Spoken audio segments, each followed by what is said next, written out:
My name is Brent Stevens. I'm the superintendent of the Lafayette School District. I'm joined by one of my several superintendent colleagues. Aida Glimmy is here up in the front row. She asked me to do that. She loves being called out in public. Is it really your birthday today? It's her birthday today. Did you all know that? Aida Glimmy has a birthday today. Happy birthday. All right, I will pay for that. I know that I will. Tonight is a really interesting and special night. We're gathered here for a topic I know that is of high concern, sort of independent of your role. If you are a parent of a child of any age, then you will be concerned about this topic. If you're an educator, then no doubt on a daily basis you'll be engaged with students who are experiencing the complexities of interacting online. There's no doubt about that. If you're a community member, you've probably heard about all of these things, or you've got loved ones who have been heavily influenced by online activity. I thought, as a service to you all, that I would, drawing from my extensive experience with youth culture in the 90s, pull together a little glossary for tonight's event. So are you ready for it? And you can pretend that you know all this stuff. And these are just a random list of words that no doubt we'll be covering, and every one of them is a universe of complexity unto itself. So here we go. Privacy, safety, surveillance, sexting, geo-tracking, AirTags, body image, community, being left out, Finsta. Y'all know what that one is? Influencer, going viral, identity, canceled, likes. It never turns off. So there's all this stuff that our kids right now are experiencing that is new to most of us. We did not grow up in this way, and we're all struggling to figure out what does it mean, what limits do we impose, how do kids become independent in this era. And we're very lucky to have Devorah Heitner here with us, who will, drawing from her extensive interviews, her review of research, her writing, and her travels, share with her a whole variety of perspectives that we can't wait to hear. Tonight is a very special night. Tonight corresponds with the book launch of your second publication. Is that true? Congratulations to you. We're happy to be sharing the event with you. Devorah is now a twice published author, first of a book called Screenwise, and now this evening's talk is about growing up in public. She is here sponsored by a number of partners. That includes LOPC, the church that is hosting us tonight. Thank you very much. As well as each of our school districts. That's Orinda, Moraga, and Lafayette School District. I also want to offer a special shout-out word of thanks to our district parent education committee members. That's Danielle Gallagher, you are here. And then Kirsten Jensen Horn, where are you? I've lost track of you. Also somewhere here in the audience, probably doing the hard work back there. These two have worked very tirelessly to pull together this event and others, so thank you to both of you. We really appreciate it. Please check out our Lafayette School District website for a link to a recording of tonight's event, and you're welcome to pass that along to other school district parents, and thank you for making that available to us. We really appreciate it.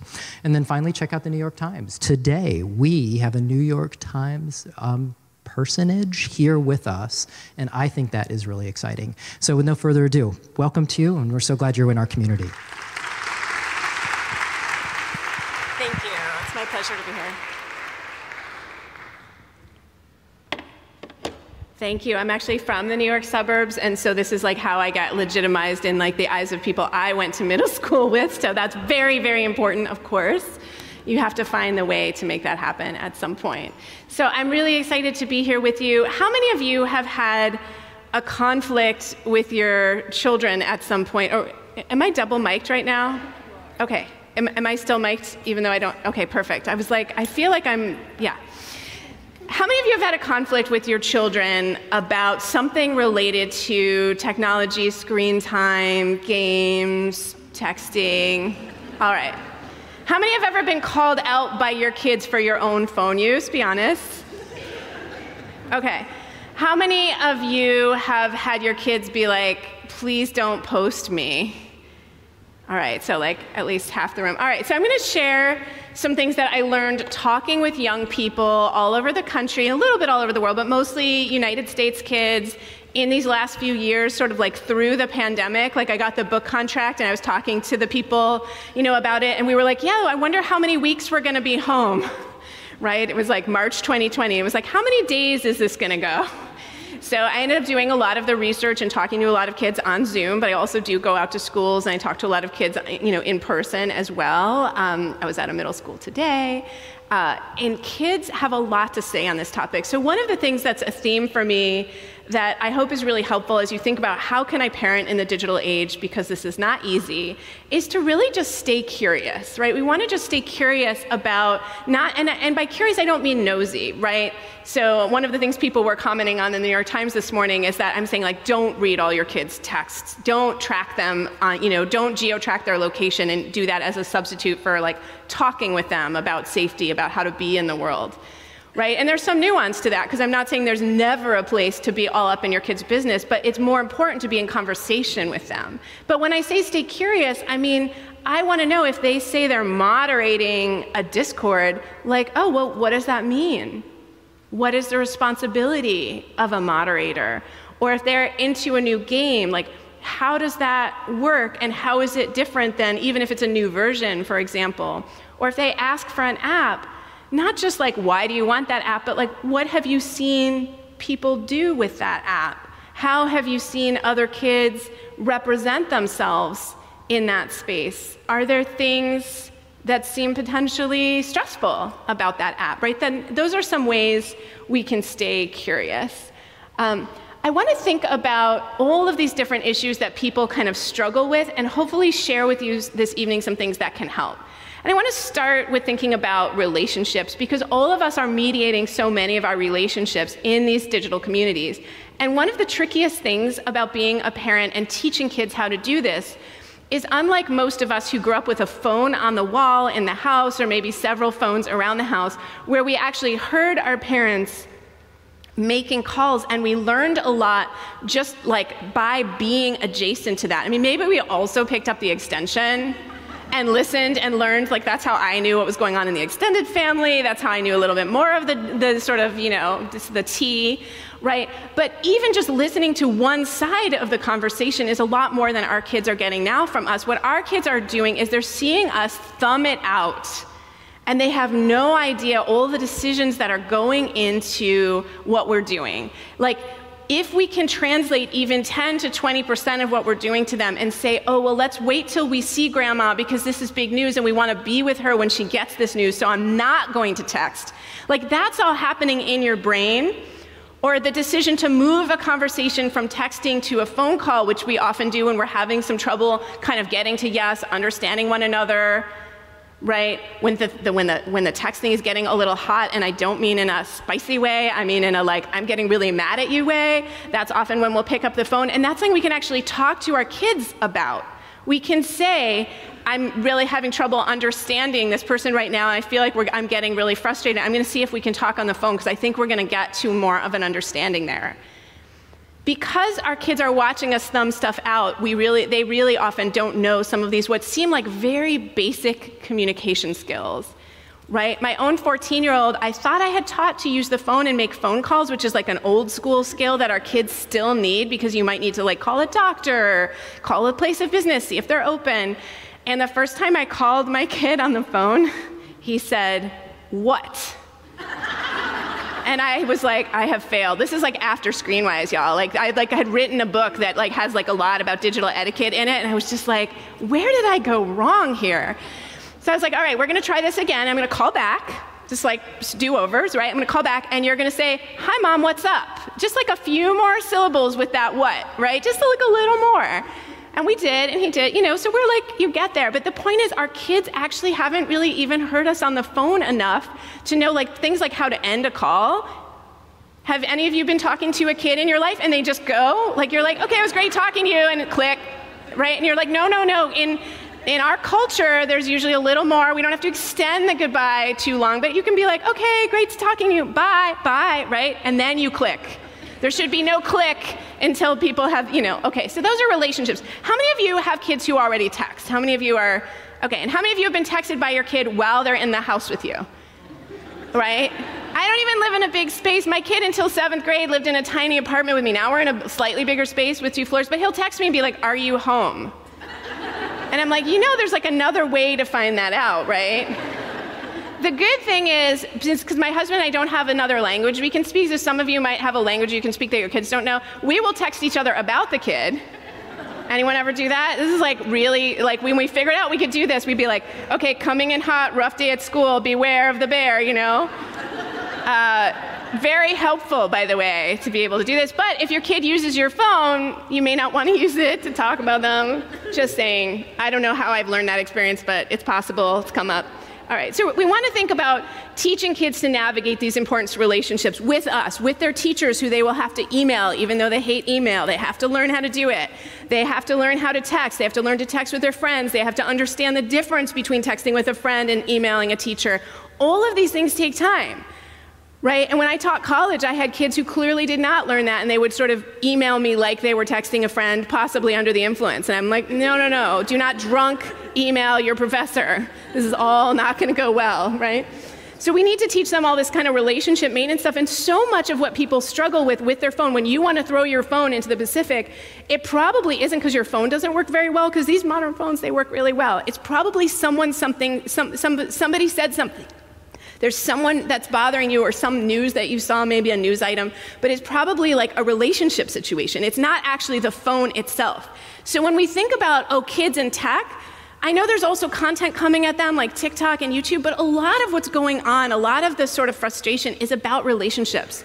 A lot of what happens in gaming situations with our kids is about relationships. So fundamentally, a lot of what we need to teach kids is actually about how to be a friend, how to be a classmate, how to be somebody's student, how to be nice to us and other people in the family, and how to translate that into these tech environments. So the good news is, we all have a lifetime of doing this. We have a lifetime of navigating being in conflict and resolving the conflict.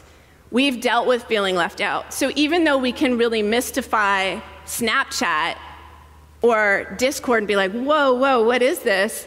A lot of the actual skills that it takes to be successful in these spaces are skills that we actually have. So if your kid says you don't understand because you didn't grow up with Instagram, you can legitimize that and say, well, yes, it's true. I did not grow up with Instagram, but I do understand what it feels like to be left out. I do understand what it feels like to want something that someone else has, or to feel like one of your friends represents themselves very differently in some situations than another, or that you feel pressure to do that, right? Even though we didn't grow up with social media. Now, the next thing on this list that I think really drove me to write growing up in public is reputation. And it's really unfair how much our kids are searchable and out there. Like developmentally, as a parent, as someone who understands what I know about child development and adolescent development, I don't think it's great, right? I don't think it's great that we can freeze frame videos from, middle school and that could like come back to us later. That is not a period in time that should really be that well documented, right? And so I think it's good to think about having some compassion and empathy. It also could be good to think from a policy perspective, if any of you do this, that in Europe and the UK, kids have the right to be forgotten under 18, which is actually like to take things off the internet. The reality is, even for those kids, it's very hard to, if a scandal has gotten very big, it's very hard to get rid of it. But even the idea of that, I think, is developmentally important.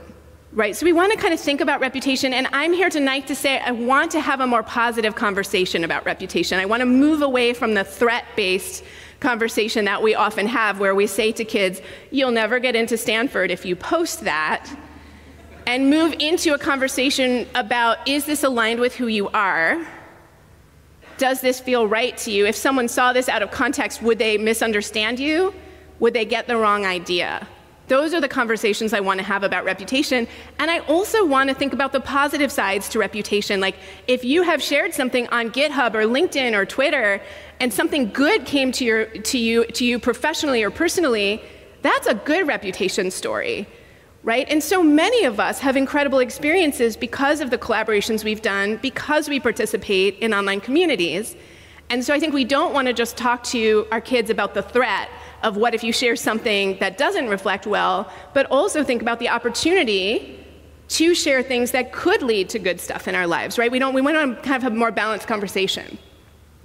Self-esteem, when I was speaking to the middle schoolers this morning, I talked about how in middle school I had 3 friends, but I didn't have to walk around with the number 3 on me everywhere. I wasn't wearing like a t-shirt or a backpack that was like 3. That's Devora. How many friends does she have? 3, right? And that was like my lunch table. So I could kind of eyeball in the cafeteria and see that there were lunch tables where people were scooching to sit on the end of the bench to be at that table, and that was not my table, right? I was at the 3-person, the 4-person table. There was plenty of more room at our table. But here's the thing, I'm still friends with those people, so I'm gonna say that the quality of the relationships was high while the quantity was lower. But what we want to really impress on our kids is that quality is much more important, and that a friend is very different than just a follower. So I was saying to the kids today, like, a follower just pressed a button. That's all they did. They literally clicked. There is no agreement there to show up for you, to be loyal to you.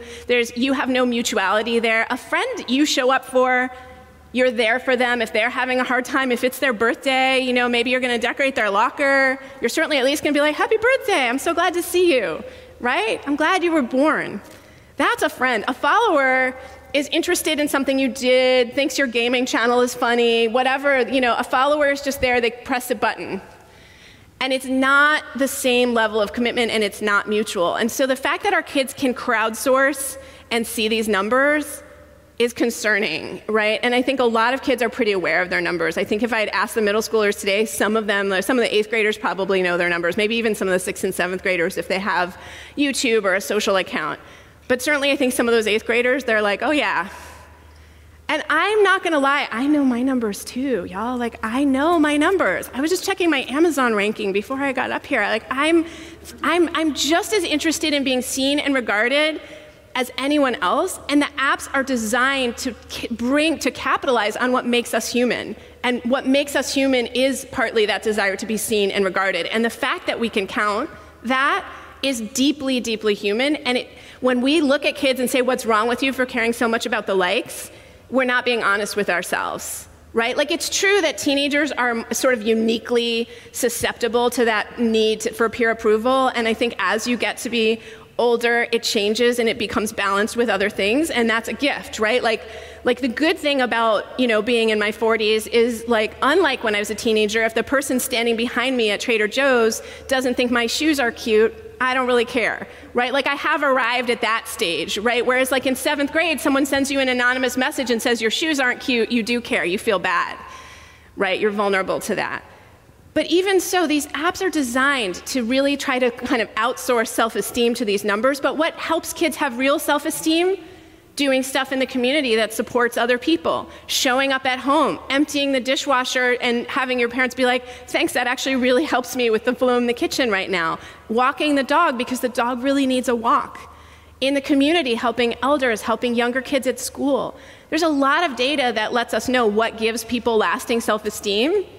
And it's not having a lot of followers, because there's always going to be someone who has more followers. You could have 700, someone has 7,000, you get to 7,000, someone has 70,000. It will never end. So it's really important to make sure, even though sometimes kids are driven in positive ways to do cool things, to share. So I'm not here to say your kid can never be an influencer if that's their goal in life and you're cool with it.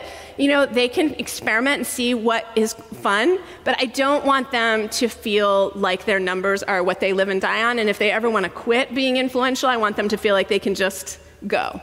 And finally, time management. Time management is something that I think a lot about in terms of how do we control our time. And ideally, what I would say to kids and to ourselves is you want to be running your phone.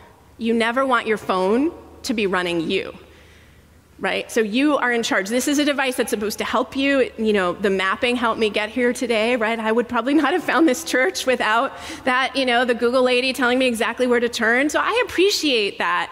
But the minute the Google lady or anyone else is telling me what to do and I'm not in charge of my day or how I spend my time, then it's running me, and that's not good.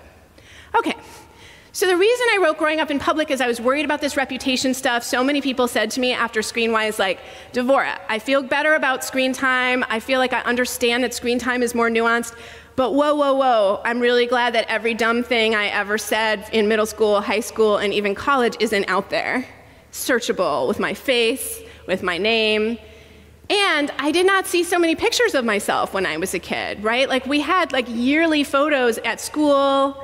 You know, I got like the ugly wallet-size picture that my parents would sometimes keep. Sometimes they would throw them away. They were really bad, right? These were bad pictures. And I had the really big glasses, so you couldn't really see me behind the glasses I wore in the 80s. So I have some of those pictures somewhere.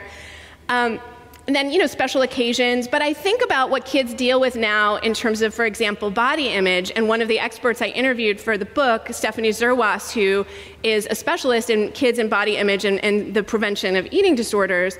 And she talked about how, especially in the tween years, we might not want to have so many body photos of our kids because it can give them a place that some kids will fixate.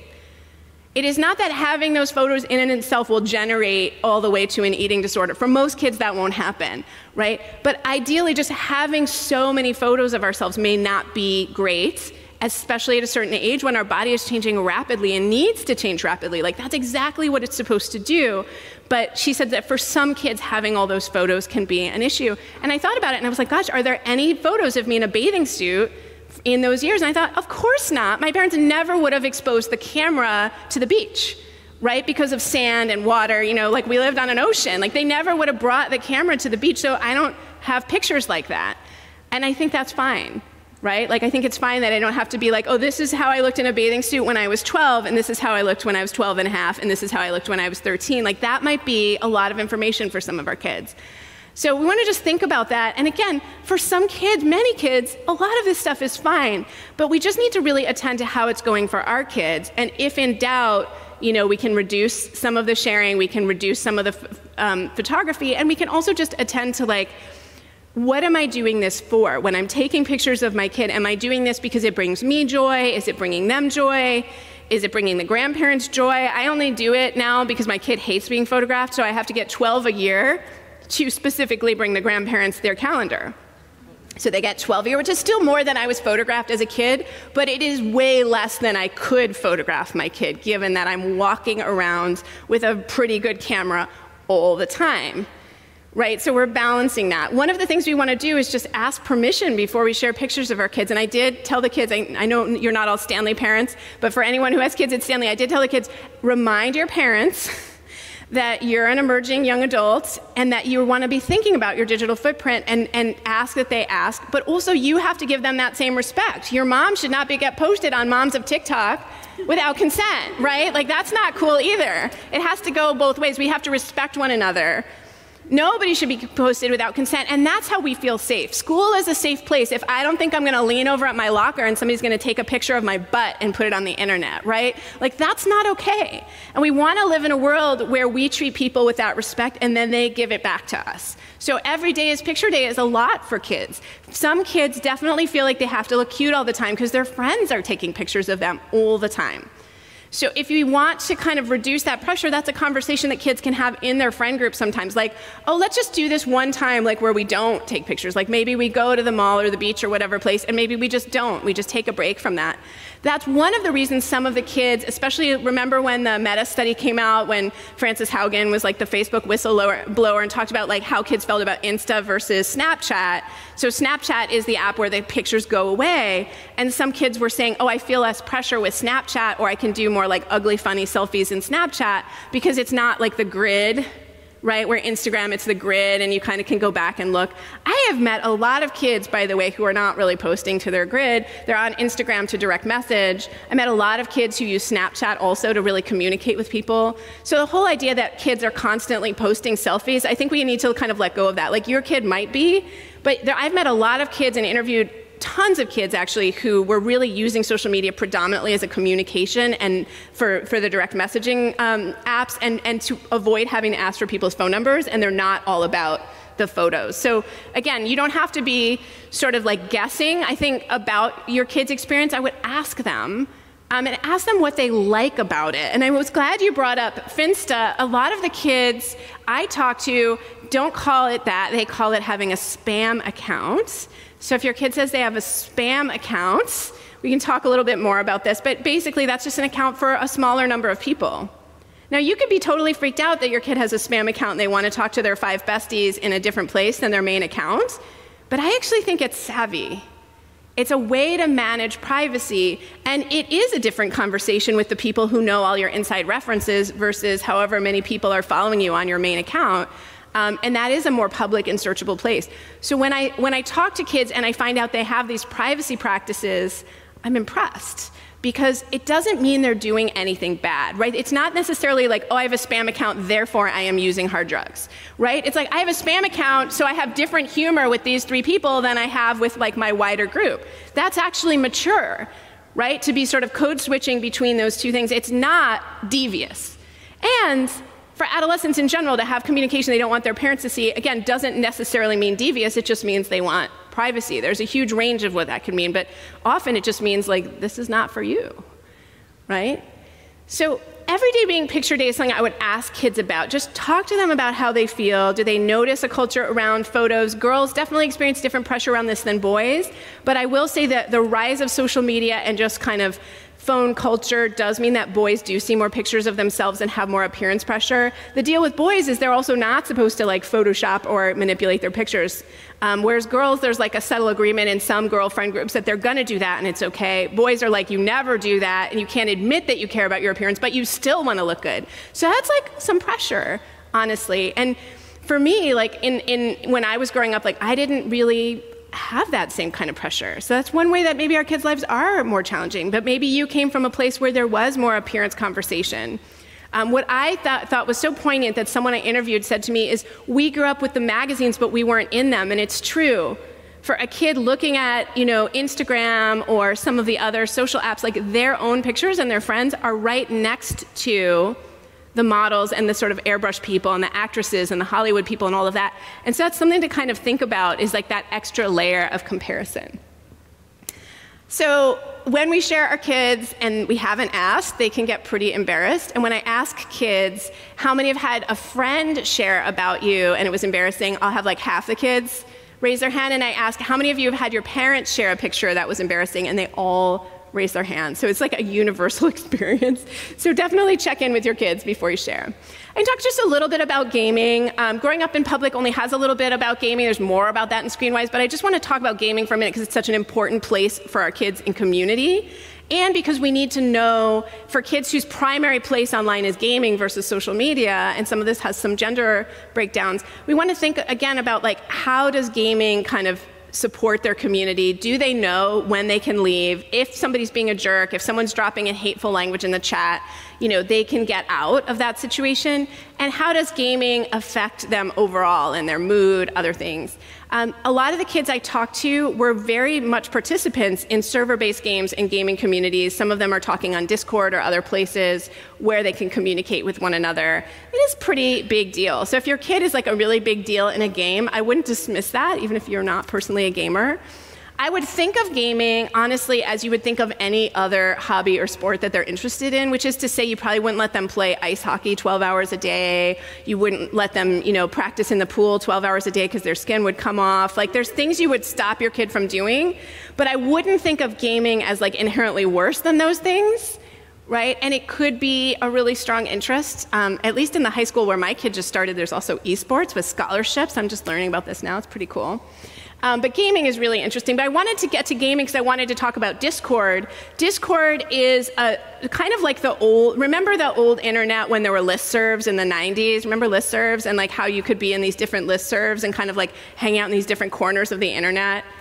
I don't know, maybe some of you are too young to remember the 90s internet, but anyway, I remember that time. It was a very kind of specific moment in the sort of public internet, and Discord kind of reminds me of that. You have these different servers, and it started out as a place for gamers to talk to each other, but now there's servers about everything. So one of the girls I interviewed for the book was on a Schitt's Creek-related Discord for girls called Girl Talk, and she's a moderator. Well, what does that mean? Well, in her case, it meant that she's getting mental health information, among other things, from participants. Like, she's supposed to boot people who don't follow the communication rules. If someone's in violation of the rules, they get either a 3-day suspension from the community or they get permanently, exiled.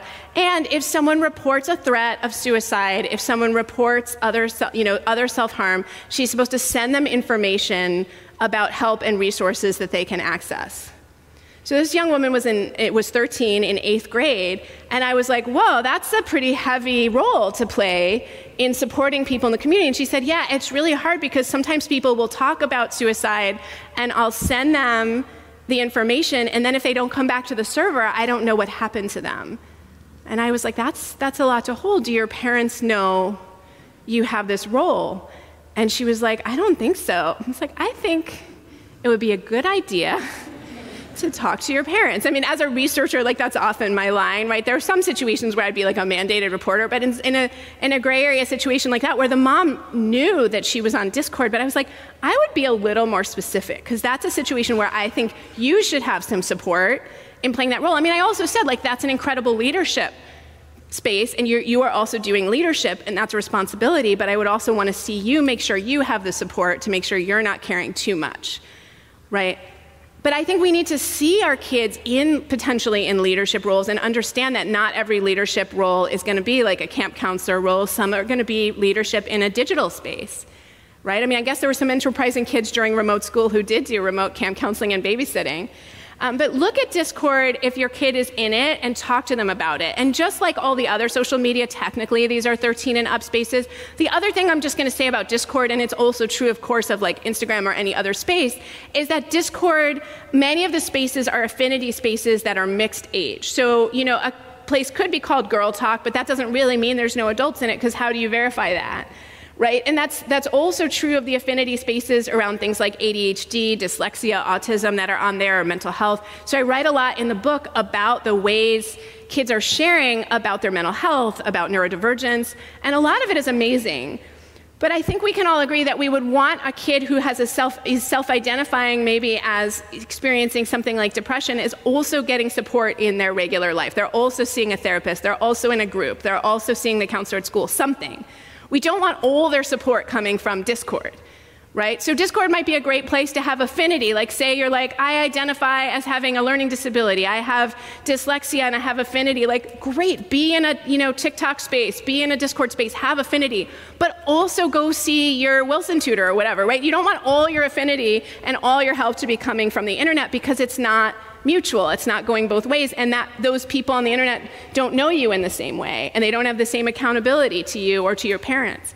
So I think it's really important that we want to kind of see that kids are sometimes seeking support, seeking affinity in these spaces, but also recognize we want them to have that IRL, in real life. YouTube and TikTok, this is one of my slides that I've had for a long time because it's so wild, and I don't know if anyone like works for Google or YouTube in the room, but I'll just say, like, the algorithm for both TikTok and for YouTube sometimes is filled with surprises. TikTok is also reportedly very hard to walk away from because the algorithm is so good. Like, they don't just know you like cats, they know exactly what color cats and like how many seconds into the video you click away. They know what music you like with your cats. They know everything about it, and they've got you figured out, and so it's going to be very, very hard to walk away from TikTok. And YouTube has some similar, properties. It's each to their own, a little different. But here we have pandas. Any one of us would be comfortable, I think, with our kids looking at pandas, from a little 5-year-old to a 15-year-old. But over here, the app thinks we might be interested in women in religious cults from conspiracy docs. And maybe we are, maybe we aren't. But the challenge is, if you're 5, you're not going to have the literacy to know what that is. You're just right next to the pandas, so you might click because you're good at touch screens.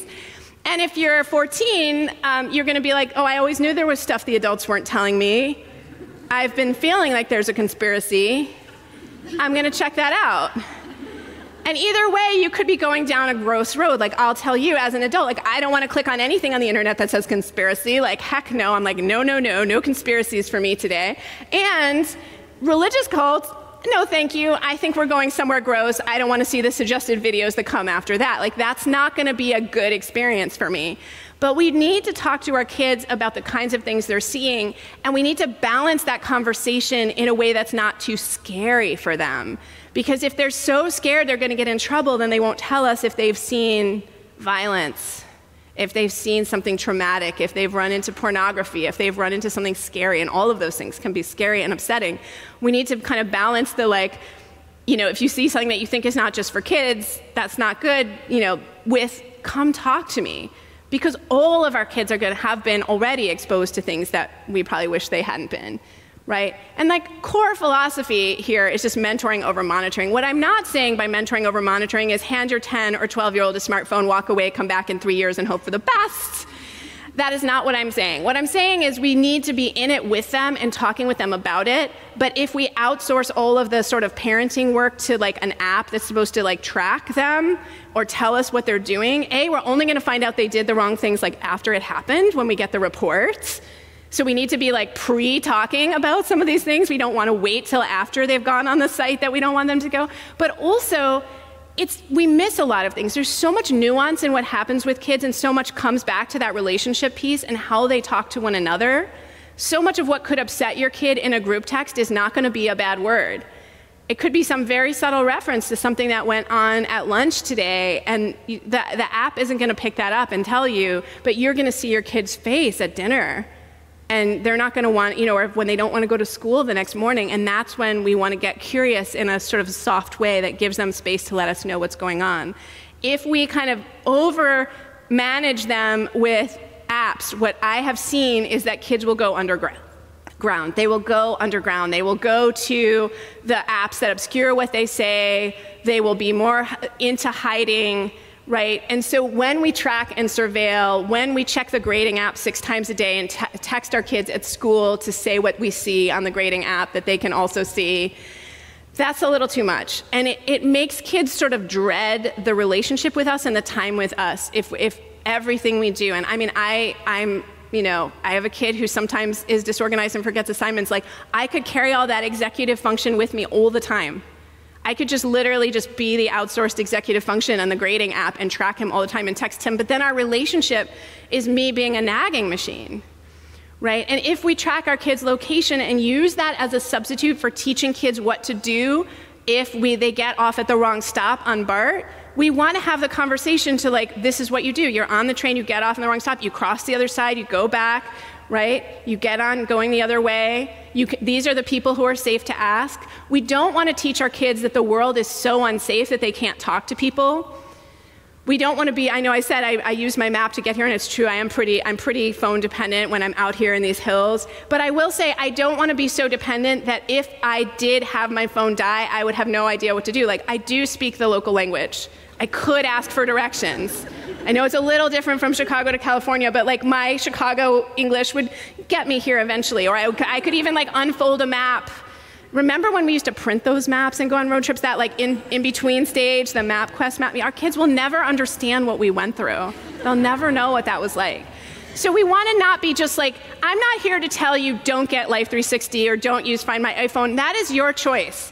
But I just want to think about, is it actually making you more anxious or less? And that's something you have to ask yourself. Because for me and for many people I talk to, more information can sometimes be more anxiety, can lead to more misunderstandings. So I just think it's really important to have a plan, right? And it may be that the plan is Life 360, or the plan may be, I'm going to look at your text. And I think it's very different to have a new phone user where you sit down with them to look at the text with them than having all that stuff mirrored to your phone. If it gets mirrored to your phone, my worry for you is that your mental health may suffer. You may relive high school and middle school in a way that might not be good for you. You might have trauma. That could be harsh. And you might actually never look at your kids' friends the same way again. I'm sorry to say. You might be like, oh, that kid that seems so sweet at the bar mitzvah is a real potty mouth, right? Like, that's something to really think about. So you might think about instead like a more kind of gradual conversation where maybe like your new phone user, you sit down and look at the text together, then you have a deal where they bring you stuff if they have questions.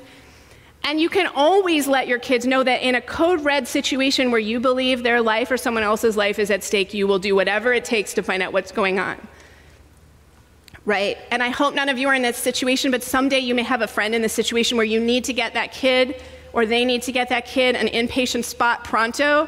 And yes, a kid who is online saying that they are a threat to self or other would potentially like be something that emergency room social worker would take very seriously. So I hope none of you are ever in that situation, but I interviewed an emergency room social worker and she was like, yes, a threat online, even if a kid is later denying and saying, I didn't say that, I don't feel that way, right? That could be something that could get a kid into treatment.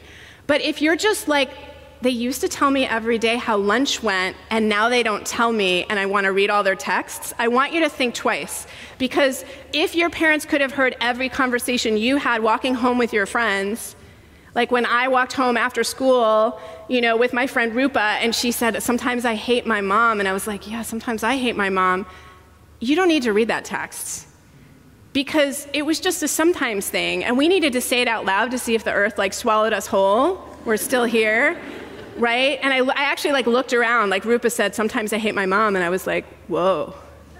I was like, and then I was like, I think I also sometimes hate my mom, and it was like, okay, we're still here, right? But I don't actually think either of our moms would have been better for reading that transcript. And I really think we need to think about what we're doing when we're just kind of curious, when we're just snooping. And again, that's not the code red situation, the life or death situation, but my kid is telling me less than they used to, that's just adolescence. Right? That is a process that happens. And sometimes you get the disclosure. I rarely get the disclosure. I had the kid who wouldn't tell me who he sat with at lunch in 3rd grade. So I've never had the high disclosing kid. I relied on the friends to tell me anything. But I will say, after the cross-country meets, sometimes when we're very tired, after we've run many miles, we are a little bit more disinhibited. So I'm getting a little bit of stuff. I'm hearing a little bit about high school. So it's also you just have to keep your ear out. Versus I could try to read the Discord, but most of it, for my kid, would be about Hearts of Iron. So it would mostly be about 20th century history. And it would be like, well, you played Belgium last time, and I don't want to play that mod where, we see what happens if, Germany won World War I, and we're going to start from there. So, what would I get from that, right? Other than confusion about 20th century history.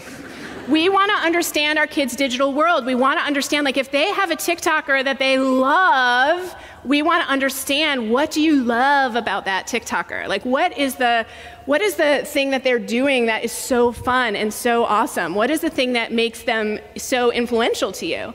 And something we can ask our kids is, if you follow someone famous, is this someone you actually look up to? Would you want to be like this person? Because there are some famous people, frankly, that maybe don't deserve our eyeballs as much as others, right?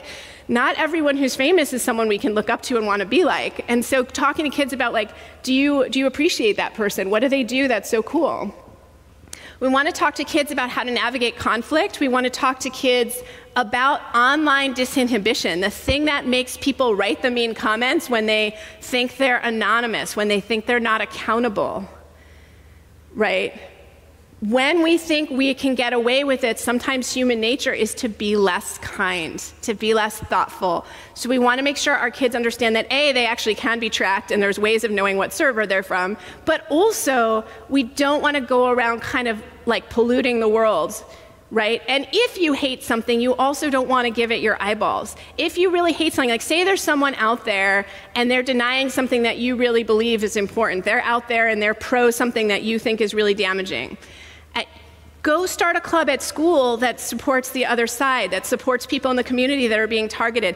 Don't give that person your eyeballs and even monetize their presence online by commenting on their site, that kind of thing. We need to teach kids to kind of walk away from those fires online. And we do it too, right? If we get into a conflict, has anyone been on a local parenting forum where things go from bad to very bad to oh no? Yeah, so walk away and talk to kids about your choice to walk away.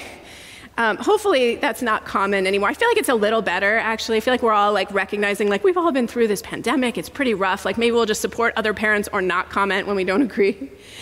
We want to talk to kids about not having to be accessible all the time. This is an app that kids I worked with developed to prevent them from texting and texting and texting. I want to talk a little bit about being left out. I talk to middle schoolers about this all the time. I talked about it this morning. I will talk about it, forever. But I also want to not leave kids on a bummer. So instead of being gosh, social media is so hard, I bet you feel left out sometimes when you see other people posting the cool stuff they're doing. A question you can ask kids that doesn't leave them on a bummer is just, what can you do to feel better when you see you've been left out? What is an action you can take that helps you feel good? And the kids today were I read my favorite book, or I turn it off and put it away, right? You don't want to keep watching. If it's Saturday night and other kids are posting from their sleepover, you don't want to be watching that happen in real time. If the kids are at your house in a sleepover, this is one of the many reasons to think about unplugging them. Even if you're going to go to another digital activity, like having them watch a movie or play video games together, Kids who haven't slept are kind of like adults who've been drinking. This is like the adult that at 8 o'clock at the block party you're happy to talk to, but by 9:30 you're like crossing to the other side of the street. Kids are like that, and they're not using alcohol, right? They're just disinhibited by exhaustion and the groupthink at a sleepover. So like the more kids at a sleepover, you know, whatever. Kids who are so nice, who would never do the like mean thing, might do the mean thing at like 3 a.m. with their friends, and the groupthink and the disinhibition that comes from being that tired. So it's like a really good time to unplug, kids. I know it's tricky because kids get really clingy with their phones. But just think about that, because you don't want to be hosting the party and find out, you know, or the sleepover and find out your kid's been texting other kids and they feel terrible. I already talked a little bit about the numbers, and I want to get to Q&A shortly. So I'll just say, again, we really want to make sure our kids understand the difference between friends versus followers. One way we can really talk about friendship that I think really helps kids a lot is noticing it in the books and the movies and TV shows you watch. Again, not to like turn every show into an after-school special, but if you're watching a show with your kids and you see a really spectacularly positive or negative example of friendship, getting them, you know, to kind of reflect on that, like how those people stay connected, what makes them such a good friend, or what makes that such a betrayal, etc. Those can be really good opportunities. Watching shows in general with kids can be really good opportunities. This is an app that kids invented to make people not screenshot what they say. Kids are that worried about being screenshot, right? Sleep. How many of you feel like your phone steals sleep from you? How many of you feel like it's stealing sleep from your kid? It's a big deal. So we have to do everything we can. I know California moved their start times later, which is great, is awesome. I'm jealous. My kid goes to school way too early. I would like move here for this.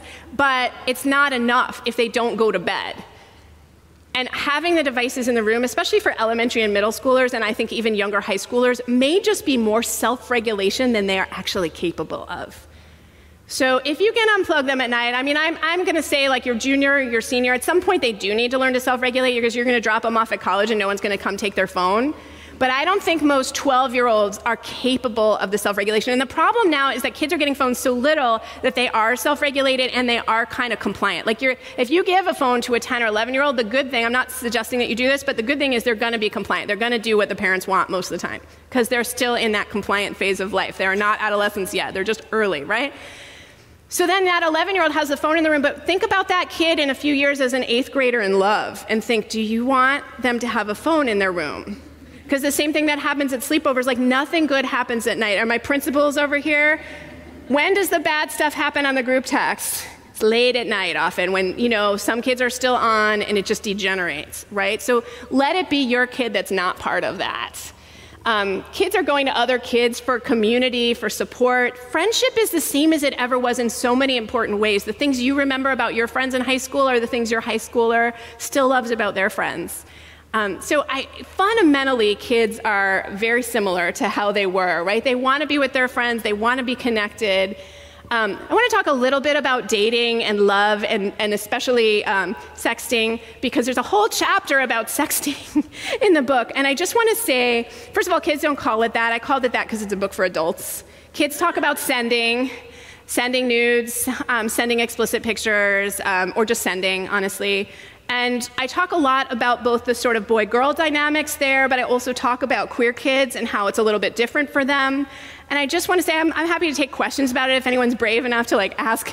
But the thing is, kids are in a situation where we need to communicate to them that if someone violates their privacy and trust by sharing an explicit picture that they have shared in trust, that that person has done something wrong, and that they have rights in that situation. So I think a lot of us would like to have the prevention conversation because we don't want our kids to ever go there, but we need to have the post-vention conversation of if it happens. And the way to talk about it with kids, because they'll be like, I would never, and many of them won't. The majority of kids do not send nudes. Still, the research says, right? So that's good. So your kid may never, but like their friend might. And if their friend does and it goes around, that's still going to affect your kid. So you want to be talking about like what can you do in that situation as well. And the biggest thing is making sure they know they should never be part of violating someone else's trust or privacy. Even if a picture shows up on their phone that they don't even know who the person is, they should never forward that on. They should report it and erase it. That's both the law in California. We shouldn't have these things on our phone. We shouldn't create them, right? The laws a little dated and doesn't always reflect the ways we wish it would on, adolescent development and some of the things we know about kids. But the most important thing is they should never harass someone, cajole someone, beg somebody to send a picture like that. And if they do get a picture like that, they should not be sharing it on. It is so important. And that if that happens to them, even if you're not thrilled with their choice to do it, that your first focus would be on their safety and their privacy, right? So we really, even though we want to scare our kids out of doing that, we need to get away from a shame-based conversation and into a pragmatic and a privacy-based conversation of like, this is what would happen. And if a friend is in that situation, this is how we can help and move forward. Right, and recognize that that person's rights have been violated and have some solidarity with them too and some support. Because kids kind of can throw each other under the bus in that situation sometimes. We don't want to do that.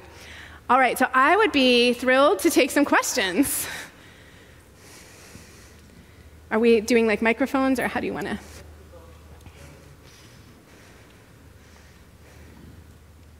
anyone have questions? Oh, yeah. Yes.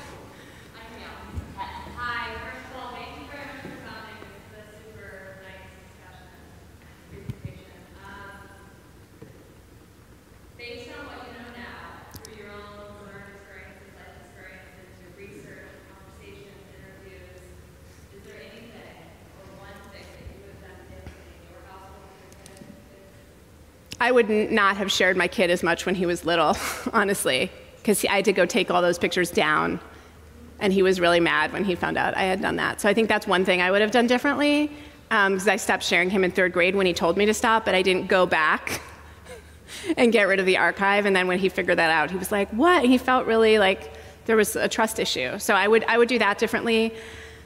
It's hard to say other things I would do differently now. I think actually I would have supported the gaming more when I understood what a social outlet it could be. I think I was a little gaming averse because I didn't grow up a gamer.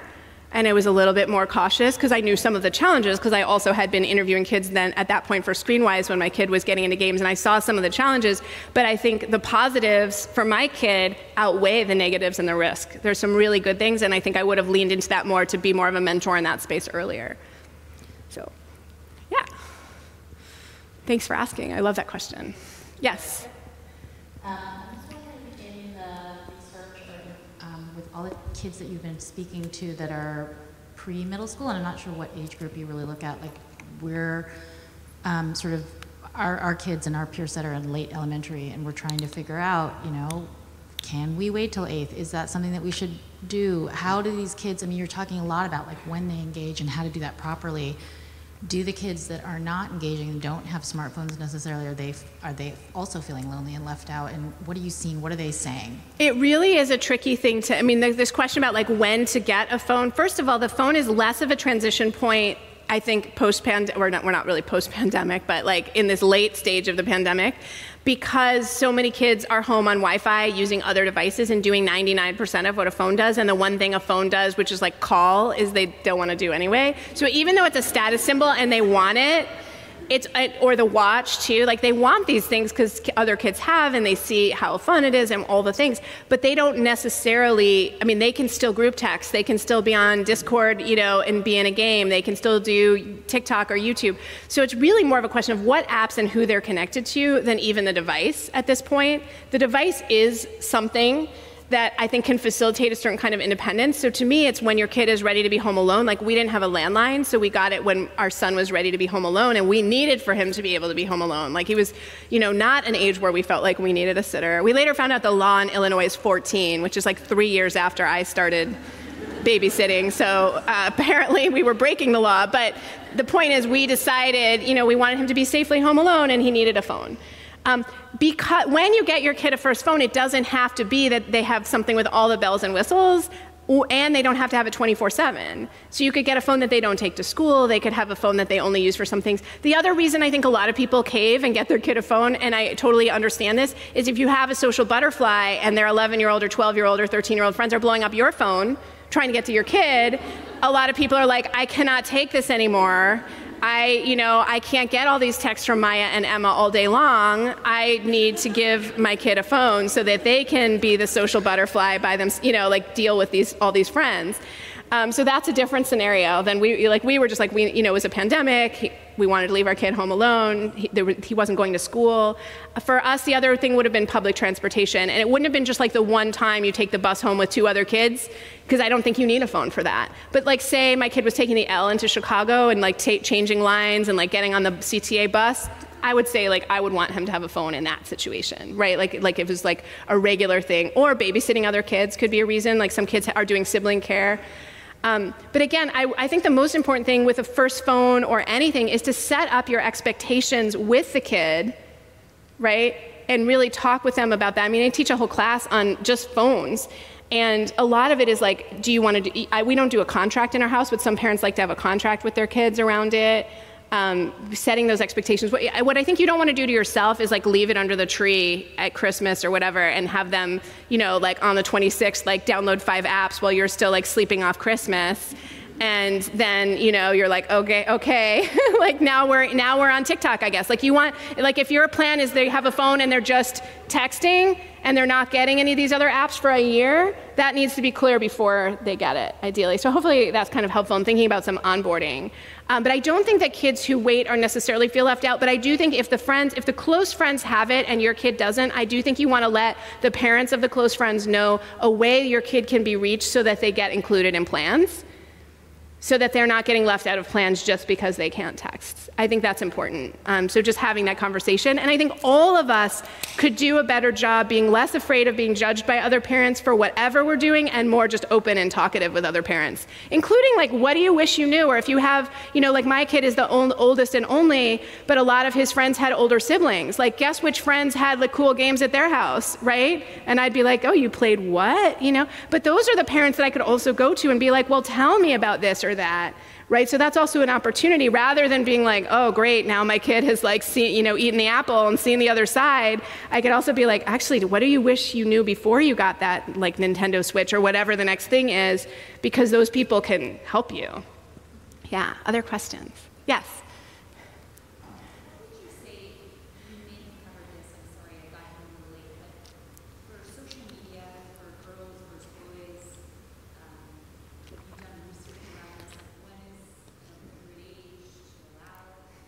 I mean, the research actually that has been done, the massive research is not me. Like, I've done a lot of qualitative, but the quantitative research from the Pew Center for Internet and American Life, Common Sense Media, which is right here in the Bay, and other great organizations, the girls have a little more vulnerability with mental health stuff around social media at an earlier age, and boys have a little more vulnerability later. So for girls, like 12, 13 is kind of vulnerable to some mental health effects. Again, that doesn't mean that's your kid, but you just want to sort of attend to that. That's also an age when like girls are going through a lot socially, and boys, again, this is a tendency, every kid is different, and not all kids identify with the binary either. But for the kids who do, like the boys, you know, a little bit later, some of the social stuff gets more tricky, so more like 15. Right? And the same thing with appearance pressure. So you just see that kind of difference in when they're more vulnerable. But again, it really depends. If your kid has Instagram or Snapchat largely to just like direct message the other kids on the debate team, you know, you're probably not going to see like mental health effects from that. You know, I'm going to guess, right? It's more like the comparison that can be an issue. If you're using something like Snapchat Maps and you can see where all your friends are, that can make anyone feel bad. Right? My friends don't even all know each other, but I would see that they all do more stuff than me because I don't go out much. So I'd be like, oh gosh, you know, I need to get a life, right? I don't need to see that. So I think we just want to kind of attend to it for our kids. Like what, and this, it's hard to generalize because everything is so specific. And I think people really want, like, how many hours? I had a kid today at Stanley be like, how many hours should kids be allowed to play video games? I was like, oh no, buddy. I am not giving you ammunition. Like, this is clearly part of an ongoing discussion in your home. But I said, how many hours do you have that are not school, sleeping, homework, time with your family, chores, other things you need to do, right? It's probably not 7 on a weekday. You probably don't have 7. I'm just going to guess, right? So you got to go down from there. And I'm like, and look at the APA guidelines for how much you're supposed to be sleeping right now. It's a lot. Yeah.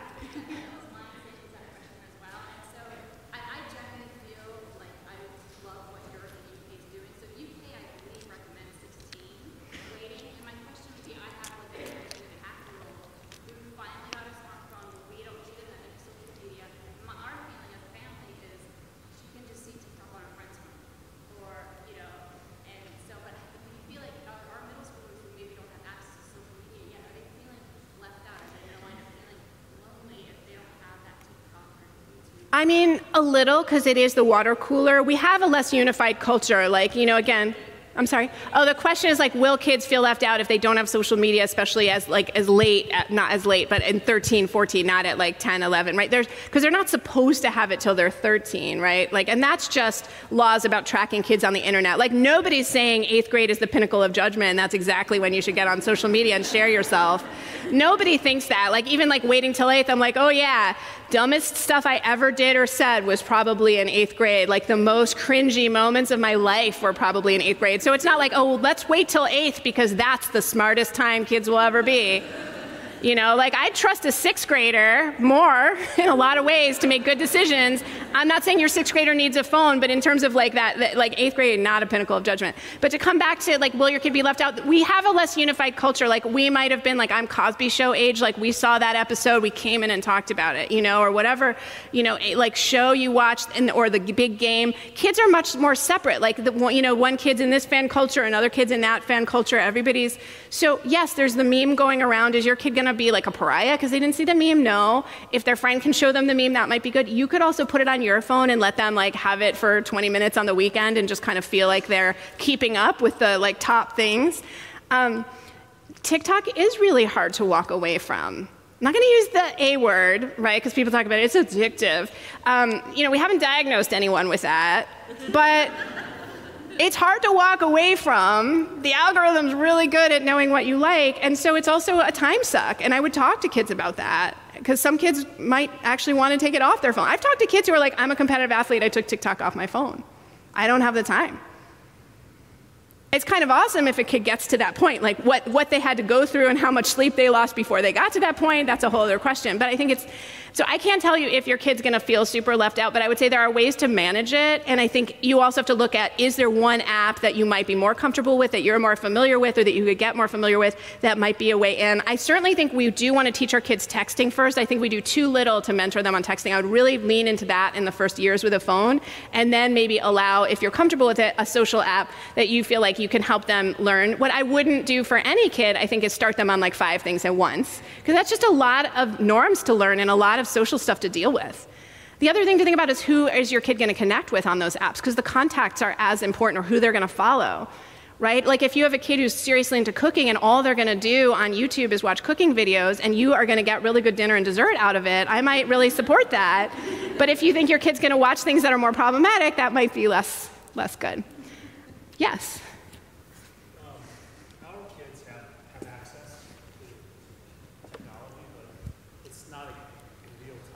Yeah. Carry a phone. She doesn't have a phone. But it's like on request. Mm-hmm. If they want to text a friend or something, they ask for the family iPad, and then it's all loaded up with their communication abilities. But it's, you know, it's we limit them based on per request, not on demand or real time. I guess my question is two-part. Is we have no idea what is a good time, but what is a good time to in your criteria, that you feel that, yeah, they could have that access in real time? But second is, like, through your survey, through your kids, have you noticed any differences between them having just access real time versus per request? Well, I mean, I think per request versus some access that's less structured is still not, maybe it's not gonna be in their room overnight, for example. So you could go from like by request to, like, I remember my kid thinking that like we were the only ones who had the clicker for the TV. Like, we kind of kept that game going for years, and we were like, hey, this is awesome. Right? But now, obviously, those days are over. But I think it's also when you want your kid to be out in the world and have access to something that has, like a whatever wireless network that they can communicate.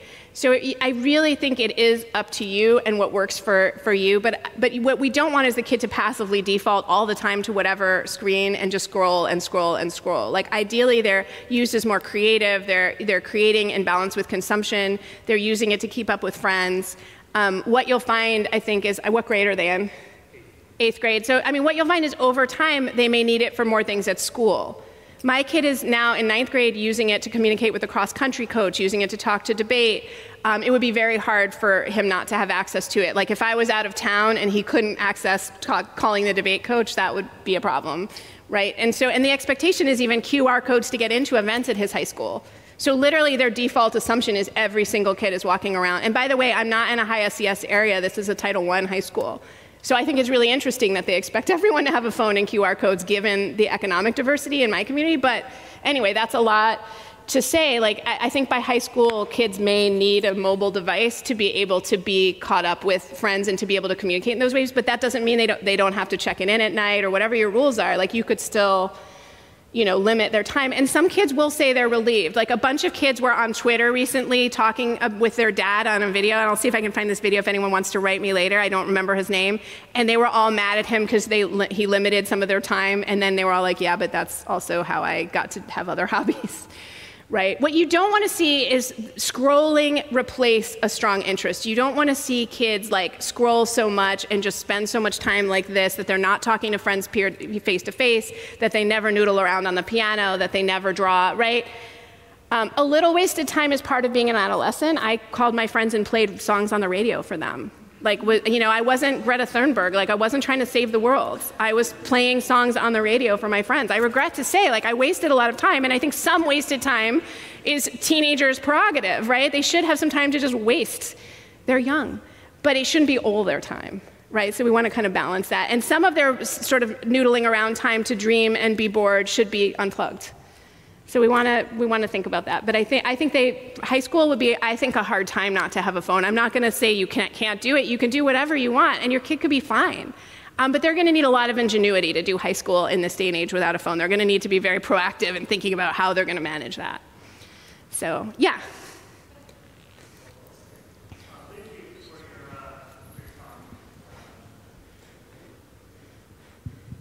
Thank you for your talk.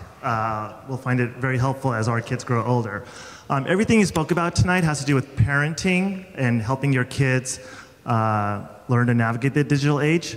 But do you have any comments on external factors? For example, cyberbullying, things that are outside of our control that our kids are subject to.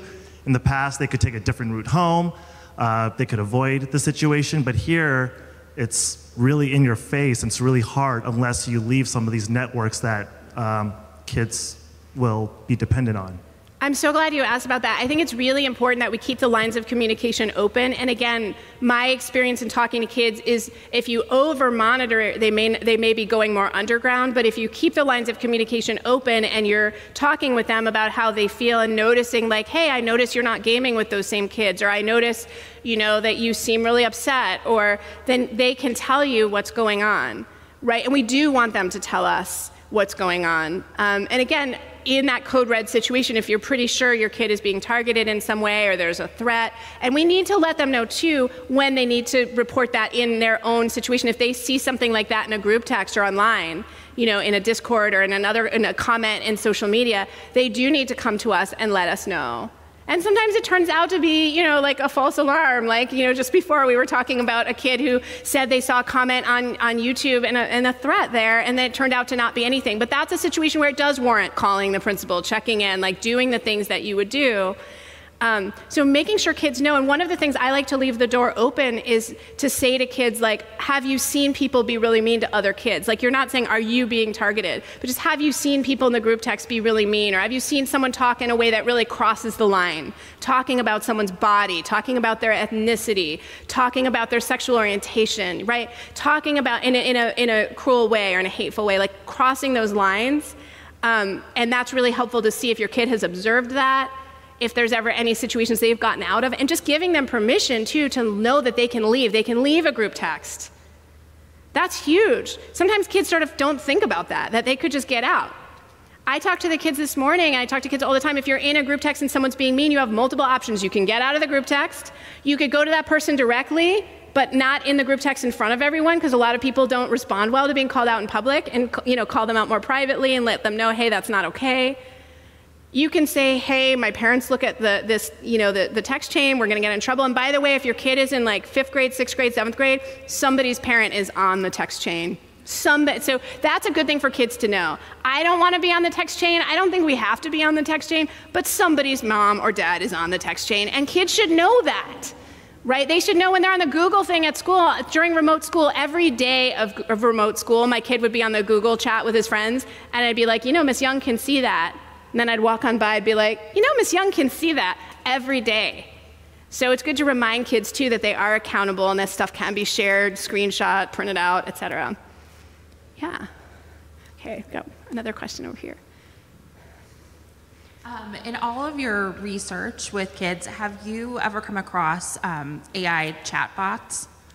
And what are your thoughts? You mean like on Snapchat or some of those? No. So this came up in my household, surprise, surprise, recently. There is a show that my child likes to watch, and there is an associated AI chat bot that you can pick a character from the show, and then that actually takes on their characteristics, and your child can chat with them. I mean, I haven't talked to a kid directly about that, but I know how that like characters from a show or avatars or anything like that can have a lot of power in the lives of kids, and these parasocial relationships are really important to kids. And so I think it's really important to just keep reminding them like the difference between a person that they know and a person who can show up for them in real life versus the sort of chat or, Club Penguin or all these other things. At the same time, if they're enjoying it and it doesn't seem harmful, we also encourage our children to enjoy fiction and, enjoy things where, frogs talk to us and stuff. So I don't think that means your kid doesn't understand reality, but I would just kind of keep checking in and make sure, especially if a kid is kind of lonesome and the parasocial relationship seems to be assuming like a disproportionate importance, I would try to think about where can I balance that out? Can I have my kid join an activity where they're going to make some in-person friends to kind of balance that out? Yeah. Okay, I think we should take maybe like one more question, then we should probably wrap up, and I'm happy to chat with people over book signings as well. Okay, this is somewhat of a follow-on to a question you answered earlier, but it sounds like you feel like it is a good idea for even older teens to have some time away from their phone. Do you agree with taking their phone away, like forcing downtime for a high school student, a ninth grader? And I think that we should all take time away from our phones. Yeah. Including us, including adults. So, but I think forced time, obviously it's nice to not have to grab it out of their hands, but if they know I'm gonna charge downstairs and go upstairs to bed or whatever, that's great. I've talked to some families where that's not good enough and they have to kind of lock the phones down in different ways, either physically or, turn off the Wi-Fi at night, turn it into a brick. And I think there's a habit formation that happens, like if you use something like screen time or you turn the phone into a brick, that like over time you stop craving it at night. I haven't really gotten to that point though. I still kind of crave my phone at night, so I'll let you know when that happens. Other than taking it away at night, would you recommend, like on the weekends, we would say, is there a certain amount of time you would say? I think some unplugged time is really, really great. So Tiffany Shlain, who's a Bay Area writer, wrote a book called 24/6. There's also a great book called The Winter of Our Disconnect about unplugging. I think having time during the week, my family isn't super observant, but we observe Shabbat by not checking our work email on Friday nights and into Saturday. Like we might still watch a movie, so we're not electronics totally unplugged. But for us, not checking work email, not using our work device, not for me, that's my laptop, that's a really nice break. So, whether you lean into that, as religious tradition, if you have other cultural traditions, if you just want to say Sunday brunch, we're all gonna unplug, whatever it is, I think, but if you have to do it too, ideally, is great. If you're sitting there on your phone, and I'm not saying our screen time has to equal theirs, and I get that you have elderly parents you're caring for, and you run a company, and I have all those things. I run my own business. I have elderly mother-in-law who's 93. I get why I might feel like I need my phone more than my 14-year-old, but if I'm literally sitting there on it and I'm you need some unplugged time to ease your brain, I have less of a leg to stand on. I'm kind of on a shaky ground, so ideally there's some family unplugged time that you're really consistent about. So I want to stop here and invite you all to come say hi, and if you would like to grab a book, thank you so much. It's my pleasure to be with you this evening, and I really appreciate the school districts coming together and making this happen.